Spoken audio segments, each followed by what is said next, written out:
We're down here at the lower end of Broadway, where it begins here by New York Harbor, to talk about New York City in the summer of 1776 and the coming Battle of New York.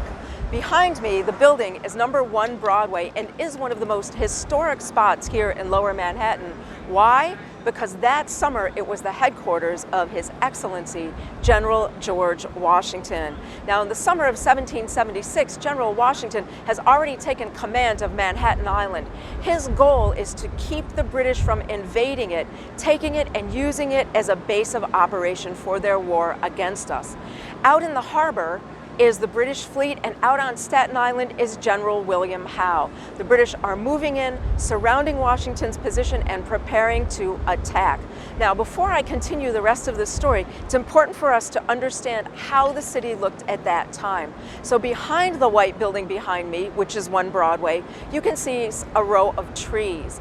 Those trees were the shoreline at that time. So the building Washington selected was right on the Hudson River. To the left, you see another row of trees. That's the northern end of Battery Park. And we're going to be going out there in a few minutes to talk about what was going on in the harbor. Now, the specific building here at 1 Broadway was key to Washington's selection because it was the tallest residential building in New York. It was a mansion 3 stories high. So if you stood on the roof of that building, you would see from the back all the way across the Hudson River to New Jersey. To the south, the entire New York Harbor, the Narrows, and Staten Island. And to the east, even though these are all office buildings today, these were small residential buildings. You would see straight over the tops of them and off to the East River and Brooklyn. So in selecting 1 Broadway, Washington was looking for a strategic spot where they could watch all of the deployments of the British military. So it's July 1776. Washington controls the island. As I said, the British are controlling the waterways and Staten Island. Everyone is preparing for a major attack on New York City, and something totally unexpected happens. And to talk about that unexpected event, we're going to go out to the harbor.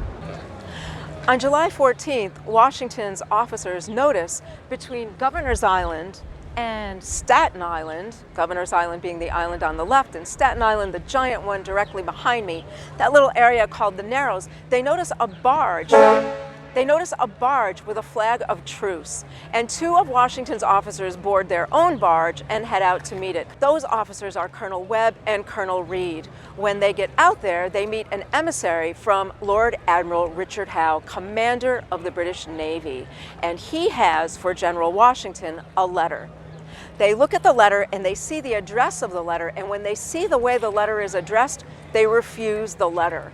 Why? Because the letter does not contain Washington's title, General George Washington.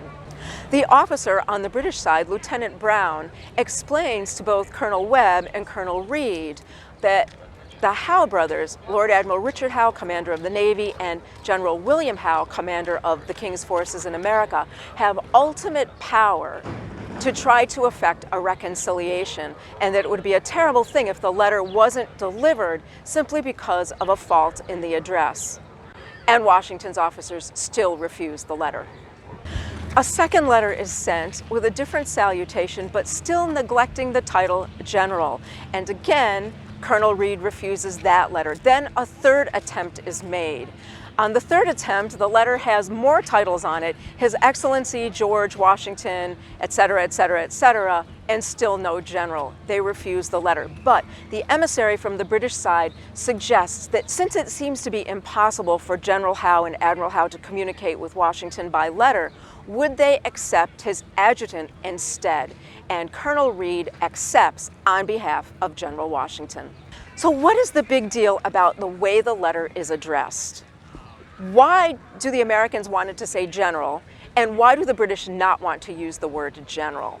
Why will they use every other honorific they can think of but omit general? Because if they use the word general, they are admitting that General Washington is a traitorous commander. Remember, it's 1776 and the British don't recognize our independence. We're still a part of the British Crown. So if Washington is a general, they have to arrest him, charge him with treason. So they are doing the best they can to avoid using the title general. On July 20th, another barge appears. Washington will send a barge out to meet that, and on that barge is General Howe's representative, a Colonel Patterson. Colonel Patterson is escorted to 1 Broadway, brought in to meet with General Washington, and they meet for about an hour. Later, in the notes of the Continental Congress, we can see what happened in that meeting. He, of course, has the letter with him. He places it on a table. Washington will not pick up the letter, and Washington explains that the letter is addressed to a private person. And this conversation is not between private people, but of representatives of their various countries. Colonel Patterson apologizes for that. He says that the Howes do not mean to belittle Washington and his character or his rank in any way, but that it is very important that they reach out to each other because the king has granted the Howe brothers full power to negotiate an armistice, some type of end to hostilities. Washington is a little skeptical of this, and he says, "It is my understanding that the Howe brothers only have the ability to effect pardons, to pardon us. And what is there to pardon us for, as we have only been defending ourselves against their attack on our lands and our people?" And Colonel Patterson tries to assure Washington that the Howe brothers do have this power to effect a treaty and end to hostilities. Washington then concludes, he says, "Well, then I'm not the person to speak to because I'm only the representative of the people here in America. You need to speak to the Congress in order to do that." So the Howe brothers fail in their attempt at stopping the Battle of New York before it starts. But they're not finished. They'll try again in September. If you're enjoying my videos about New York City's incredible history, please subscribe to my channel and share them. Like this video and tell me in the comments what you thought about it. And if you're in New York or coming to New York, take a tour with me. You can find my tours at patriottoursnyc.com. I hope to see you in person on a tour.